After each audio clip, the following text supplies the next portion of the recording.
Bueno, lo van a conectar. Bueno, mientras tanto, entonces, esta segunda conferencia voy a hablarles básicamente de otra área que me desempeño en este momento en mi ciudad, en Cali. Sobre todo hago la parte del suroccidente colombiano, lo que es la parte de la bioinformática clínica y genómica, que como vamos a ver a través de la presentación, los estudios genéticos sin esta parte no contribuyen en absolutamente nada, porque es que la bioinformática lo que va a hacer es ayudar a interpretar los resultados genómicos que tenemos en nuestros pacientes y poder contribuir a poder establecer esa correlación entre el fenotipo y el genotipo. Listo, ahora sí. Entonces, la bioinformática en este momento es considerada como una disciplina que está en evolución y es revolucionaria. ¿Por qué? Porque es que si vemos, ¿cierto? Como dice la diapositiva, ella inició principalmente para mejorar los problemas de la biología. Entonces, se pensaba que a través de la computación y bioinformática, pues se podía mejorar todos estos conceptos. Poco a poco ha cogido auge, poco a poco se ha visto cómo se ha metido en cada una de las áreas del conocimiento y no solamente la biología, y hoy en día está ayudando a poder entender, comprender, almacenar datos clínicos y sobre todo poder saber sobre los diferentes mecanismos moleculares que ocurren dentro del proceso de salud-enfermedad. De esta forma, este año justo estamos cumpliendo un aniversario, son los primeros 20 años desde que se hizo la primera publicación de lo que era el famoso genoma humano. En el 2020 salió un primer borrador y se publicó en el 2023 y efectivamente salió Barack Obama diciendo tenemos el genoma humano, sabemos qué es el hombre. Entonces, efectivamente pues faltaba muchísimo en estos 20 años, incluso ya estamos en el año 2023 y ya estamos cuestionando sobre eso. Efectivamente, hemos avanzado muchísimo, pero hoy en día ya tenemos incluso 3 secuencias del genoma distintas. Entonces, tenemos las secuencias que tenemos actualmente, que es el HG19, el HG38, con su versión número 5, que es la actualizada, pero resulta que este año salió el famoso pangenoma. A través de la revista Nature, con más o menos como en mayo, en junio, efectivamente salió esa publicación en la cual tomaron 47 individuos de diferentes herencias, ¿cierto?, ancestrales, y esos empezaron a secuenciaron el genoma completo y pues efectivamente encontraron que había una gran variabilidad poblacional, o sea que el genoma que tenemos inicialmente pues no tenía en cuenta esta variabilidad y por lo tanto la interpretación de los datos pues también va a tener un poco de debilidad en ese momento. Y la otra secuencia hoy en día que tenemos, que también salió ahora en el 2022, es la famosa secuencia T2T. O sea, esa secuencia va desde los telómeros hasta los telómeros. Y como les había dicho en la presentación anterior, pues los telómeros y las telomerasas se están trabajando para el proceso de antienvejecimiento, pero no solamente antienvejecimiento físico, corporal, sino antienvejecimiento orgánico, sistémico. Y entonces ahora estamos abocados teníamos uno incompleto y ahora tenemos 3. Entonces, ¿cuál usamos? Usamos pangenoma, usamos el T2T, usamos la versión actualizada del genoma que tenemos actualmente. Y esa discusión, de hecho, yo tuve la oportunidad a comienzo de año de ir al Congreso en Estados Unidos y era la charla más apoteósica. Todo el mundo quería saber a ver qué decía la conclusión final y efectivamente habló de los 3 y al final dijo: no son excluyentes, son complementarios, debiésemos unir todo en una sola. Entonces dejó un reto a las industrias, porque entonces es crear equipos que usted pueda procesar las 3 cosas, el HG19, el HG38, que tenga características del pangenoma y que tenga características del T2T. Entonces, a eso estamos abocados. Miren que en 20 años todo lo que hemos cambiado y todo lo que vamos a cambiar, porque voy a presentarle unas proyecciones hasta el año 2050. Entonces tenemos un gran desafío, el desafío diagnóstico primero que todo, un desafío terapéutico, claro que sí, pero cada vez hay más opciones terapéuticas dirigidas, un desafío de seguimiento, un desafío de búsqueda poblacional de portadores que muy probablemente son asintomáticos o aunque algunos portadores pueden llegar a ser sintomáticos, y un desafío de heredabilidad. Tenemos que hacer una medicina anticipatoria, conocer los mecanismos de herencia de las enfermedades para poder decir a esas parejas que quieren volver a embarazar, aunque éticamente sin cuestionarle si quiere o no quiere embarazarse, porque no estamos para eso, pero sí decirle las probabilidades. Además que ustedes saben hoy en día que hay otros métodos como por ejemplo la fertilización asistida. Entonces esas son opciones que podemos dar para evitar que sigan avanzando estas enfermedades. Entonces estamos en un proceso de crecimiento. Entonces esta diapositiva me gusta muchísimo, dice: somos los que somos o lo que fuimos, somos lo que fuimos o seremos lo que somos. Pues es que esto es un conjunto. Somos pasado, estamos en un presente, pero vamos hacia un futuro. No podemos desconocer el pasado, no podemos dejar de vivir este presente y no debemos dejar de abocarnos sin proyectarnos ni hacer perspectiva hacia un futuro. Entonces, ¿qué tenemos? La tecnología, incluso ayer, si ustedes estuvieron en la inauguración del evento, el doctor José Joaquín hablaba de los cambios, y de hecho le hablaba cambios en ciencia y en tecnología. Gracias a estos cambios en métodos diagnósticos es que sabemos lo que sabemos hoy en día. Hay ya mayor disponibilidad, mayor adquisición, mayor nivel de procesamiento, de análisis, de integración y sobre todo de almacenamiento e interpretación. Hoy en día se habla del Big Data, entonces el Big Data para todo. Y en genética, obvio, también hay Big Data de estos datos clínicos. Entonces la bioinformática dejó de ser esa cenicienta inicial para la biología para convertirse en una área del conocimiento mucho más ambiciosa, que tiene en cuenta algoritmos, ahí donde empieza el concepto de Machine Learning, empieza a tener en cuenta la simulación, la modelación, otras ciencias ómicas como la transcriptómica, la epigenómica, la microbiómica, o sea, cada vez vamos hacia la ómica más especializada, la proteómica. Estamos en el área de la inteligencia artificial, genéticamente también hay software de inteligencia artificial y de interpretación de datos. Estamos hablando de una biología de sistemas, estamos hablando de secuencias, estamos hablando de organismos y estamos hablando de predicción. Se fue acá. De esa forma, entonces, efectivamente esos son los algoritmos. Entonces, yo tengo a mi paciente tiene una información genética, yo la encuentro y posteriormente empiezo a hacer una secuenciación. Secuencio esos datos genómicos para poder saber exactamente qué es. Una vez tengo esa información genética, tengo que interpretarla. Hoy en día utilizamos bastantes herramientas de interpretación.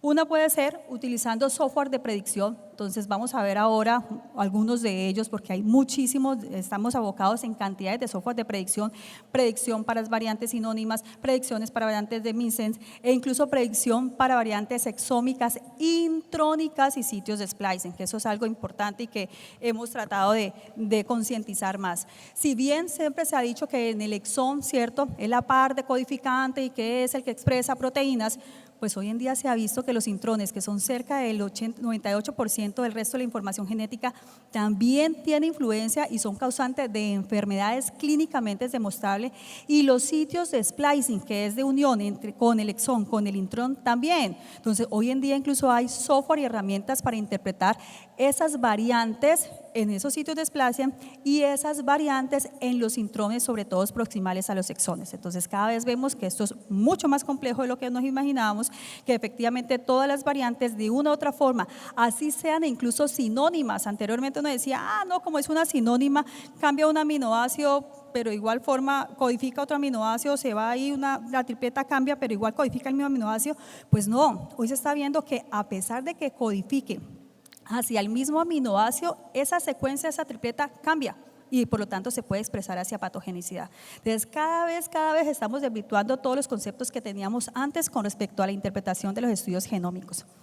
También utilizamos, ¿qué? Bases de datos, obvio, porque tenemos que tener reposadas, decíamos que necesitamos una gran Big Data e identificación de genes. No solamente un gen, como los mostré cuando mostraba MPS, esto es una red de genes, hay cerca de 26,000 genes descritos. Y todavía falta mucho más por describir y por lo tanto esto es mucho más complejo de lo que nos imaginábamos, y esto no es de que un gen está aislado y este solamente ocasiona, no. Hay genes, como llamamos nosotros genéticamente, que se llaman los genes driver, que son como los conductores, los que orientan todo el mecanismo fisiopatológico, pero también hay genes passenger, que son como los pasajeros, que de una u otra forma modelan y moldean esa expresión genética, ya sea para bien o sea para mal. Entonces es importante reconocerlo y saberlo. Les traje dos casitos, a mí me gusta siempre traer casos porque yo creo que lo visual es lo que a uno más se le queda, de pronto hay mucha cosa teórica, y son en este caso estudios. Y como pues estamos hablando de bioinformática, para que evaluemos exactamente cómo son los estudios y tengamos otra visión distinta. Resulta que es un paciente que tiene una discapacidad intelectual, sufre crisis convulsivas, ustedes los neurólogos, entonces lo mandaron a una genética.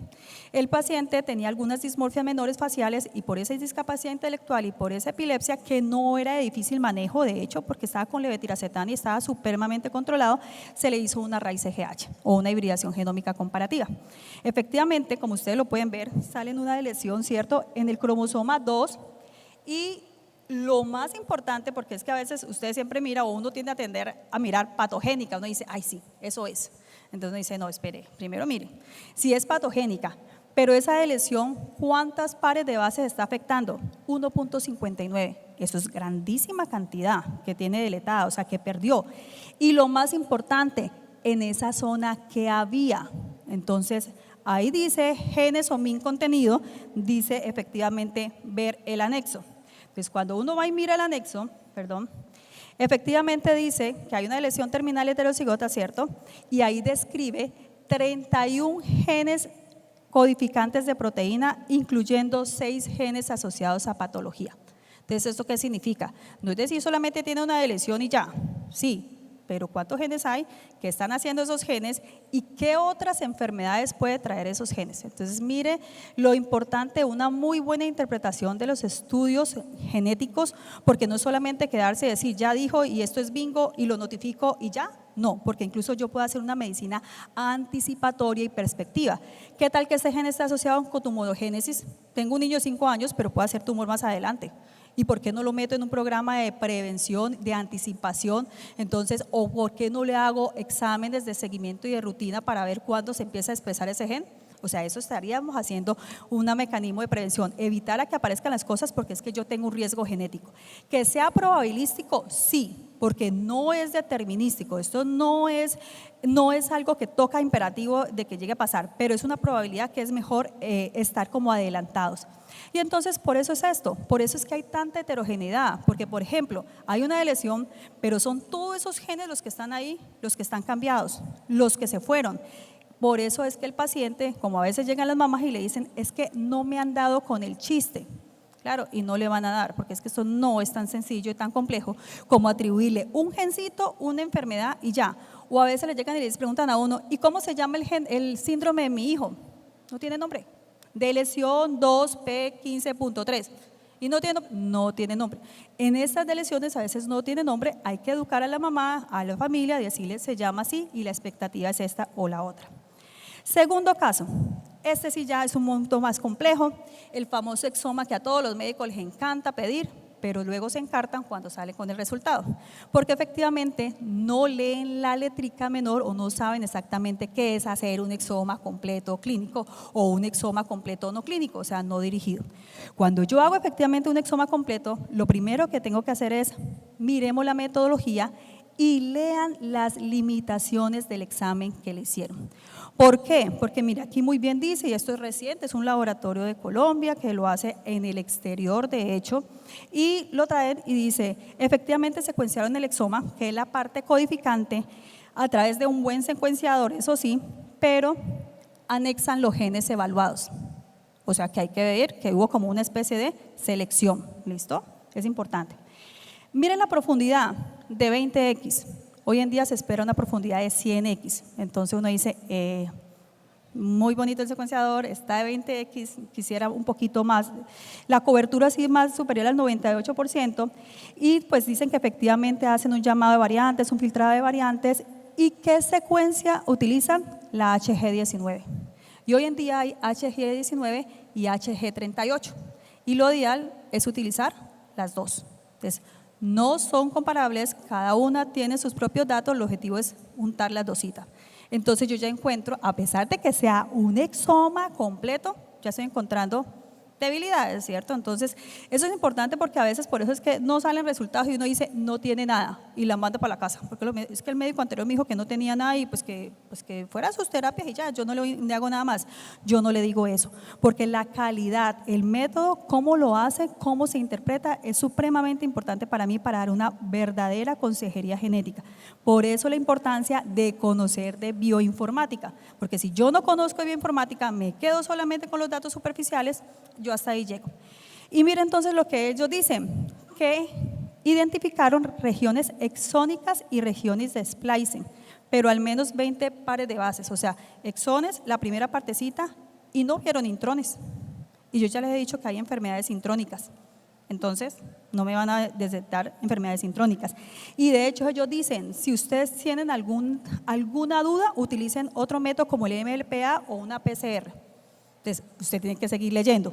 Entonces además ahí le dice, no encontramos mutaciones dinámicas, recomendaciones completas, no se ven lesiones estructurales, no se ve mosaicismo, pues no ven un mundo de cosas. Entonces yo puedo decirle al paciente, ¿no tiene nada con toda certeza? Pues no.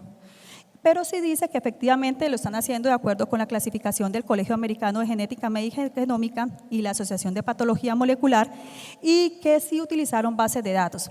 Cuéntelas, ¿cuántas hay? ClinVar, HGMD, LOB, DB, SNP y Genomat. 5. Ahora le voy a mostrar las cantidades de bases de datos que hay. Entonces, eso es como mirar qué tanta interpretación. Yo tengo un resultado, sí, pero lo más importante es saberlo interpretar y la profundidad cómo se interpreta ese examen. Entonces, ese es como, por eso lo traje, porque esto es 2023, un examen que me llegó a mí y es importante revisar esa letrica. A veces ustedes llegan a estudios de genética y son unas hojas así, unos cartapachos así, y eso que faltan las variables accidentales, cuando salen variantes como que no tienen nada que ver con el paciente, pero lo reportaron. Y usted dice, ¿y qué hago yo ahí? Entonces vamos a hablar un poquito acerca de eso. Entonces, mire, hay muchísimas bases de datos biológicos, bases de datos poblacionales, bases de datos clínicos, hay bases de datos genómicos, exómicos, ya hay bases de datos intrónicas, splicing, o sea, cada vez hay más proteómicas, entonces hay que mirar qué tantas bases de datos consultan. Estas son algunas de las bases de datos, no quise colocar todas. Y al anterior cosa había apenas 5, entonces miro 1, 2, 3, ¿cuántas hay? Muchísimas bases de datos, e incluso algunas son privadas, o sea, cobran por entrar porque tienen una información muy exquisita, entonces también hay que mirar si ese laboratorio paga por entrar a esas bases de datos, entonces que es punto fundamental. Y fuera de la base de datos tenemos la tecnología in silico, que es la parte computacional, la parte bioinformática.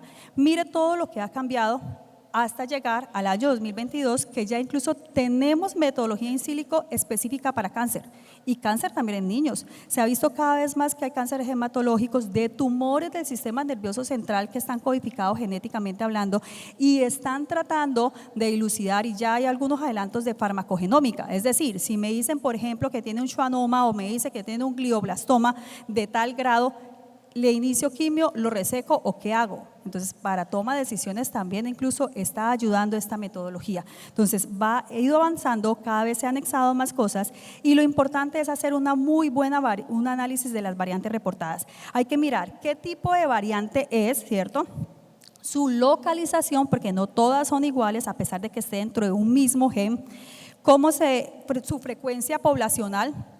Recuerden, mire lo que decía la doctora Yaneris, cuánto es la frecuencia de República Dominicana versus cuánto es la frecuencia de Colombia, o sea, eso también influye en la parte poblacional. Y de hecho, los genes poblacionales, o sea, la ancestría es importante porque cada uno tiene sus propios genes, y lo que para ustedes pueden ser patogénico, para nosotros puede ser de presentación benigna porque tenemos otro ambiente distinto que se llama el epigenoma, que hace que esa variante no se exprese patogénicamente. Entonces, estamos abocados también con un gran vacío en el conocimiento que tenemos de patogenicidad poblacional. Datos de segregación por lo general no se hace, y eso es lo que se está tratando de hacer. Estudiemos papá y mamá, sobre todo para las variantes sin significancia incierta. Si yo no sé, pues miremos a ver si su papá y su mamá lo tienen, para ver si en ellos se expresa, y dependiendo del mecanismo de herencia, si yo puedo atribuirle o no una condición médica al paciente o de pronto no. Y estos son, mire, a grandes rasgos, la cantidad de software de predicción. Entonces yo por eso también miro cuánto software le hizo en el documento, porque si yo tengo todo este mundo de software, hasta los últimos que son super ultra, el multi-score, y si el examen que me entrega me dice que solamente le hizo Polyphenny-Shift, pues también va a perder para mí pues esa credibilidad y darles como esa fuerza a ese resultado de examen que tengo. Además que tenemos ya software para unir genes. Yo puedo ver cómo interactúa un gen con otros genes, y eso es a través de GenManía o incluso a Satisoscape 5. Entonces mire que cada vez más tenemos más herramientas para poder interpretar, y este es una herramienta súper facilísima que la traje porque es así como el coquito lee. Cuando a usted le llegue, por ejemplo, una raíz de GH como el que le mostré, una de lesión, usted la mete ahí y él le dice exactamente lo que tiene. Entonces ese sí pueden tomarle foto, que ese es muy chévere, rápidamente uno lo puede hacer, y ese es lo último que sacó y que lanzó OMIN este año 2023 y es gratuito, mejor aún. Entonces uno mete allí y tú le puedes colocar, yo quiero las dos secuencias, HG19 y HG38, márquele las dos, esto es gratis, mire por las dos para saber e interprete su paciente. Entonces volvemos a lo que les decía, manejo multinodal. Son muchas herramientas, cada vez tenemos más. En epilepsia, para ustedes los neurólogos, mire, está el genoma, el transcriptoma, el proteoma y el metaboloma. Por eso estaban hablando esta mañana de dieta cetogénica y van a hablar mucho más de diferentes productos, sobre todo antiinflamatorios, porque es que el proceso de estrés oxidativo e inflamación influye muchísimo en la aparición y en lo que la epilepsia sea de difícil manejo. El espectro autista es un problema gravísimo hoy en día, casi esto se ha disparado terriblemente. ¿Qué pasa? Es heterogéneo, es multifactorial, pero aquí tiene mucho que ver la parte epigenética y epigenómica, pero también hay un evento genómico y también está la parte ómicas, entonces no es tan fácil. Ese es uno de los últimos artículos 2023, ¿cierto? De hecho, he tratado de traerles 2023 porque yo digo, es que hay que leer 2023, si leemos hacia atrás, eso es historia, y pues la historia, no es una charla de historia. Entonces, miren todos los genes que están implicados con autismo, cantidades. Y entonces, ¿qué vamos a hacer? O sea, estamos abocados a que cada vez vamos a ver más. Hay más de 200 genes y hay muchas variantes de novo. De novo es que no estaban antes, ni el papá ni la mamá lo tienen, no se lo transmitieron, es del niño. Así como cuando le dice, se ganó la lotería, porque nadie más lo tiene y es una variante hasta rarísima poblacionalmente hablando.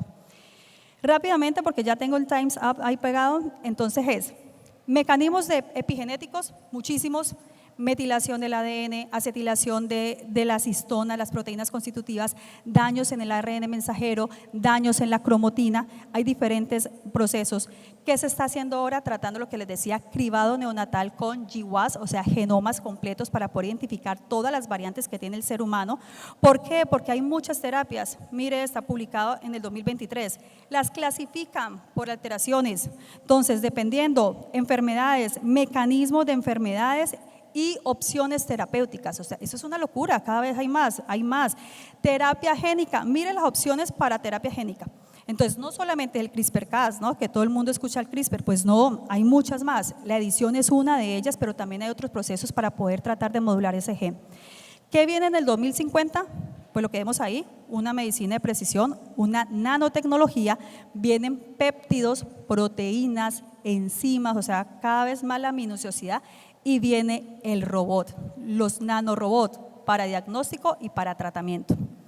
Entonces, como dijo muy bien el de Mercedes, ¿cierto? Nuestro director, hay un nuevo ADN en 2023 para los carros de ellos de la Fórmula 1, pues para nosotros también hay varias secuencias genómicas del 2023.